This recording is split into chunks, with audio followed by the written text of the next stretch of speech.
كيف لا هاي منا جماعتنا زول زي ما واصلين منا خلاص. ايش قبالك زاوية قبالك. يلا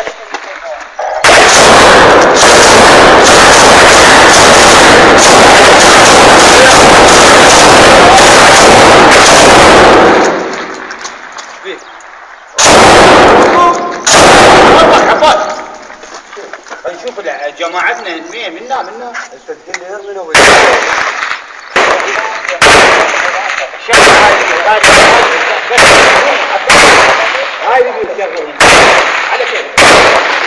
خيمة شطور موسع بس. شلون نطق بالطلقه بالبيوت؟ عواني هذا اللي حزب الله منا. البيوت وين؟ هيك ذلنا هم من الساعة من ركضوا على ذنش البيوت الثانية ليش مشيتوا منا؟ تحكي لا تصور. يلا واقف يا اخي واقف. ترى بس التصوير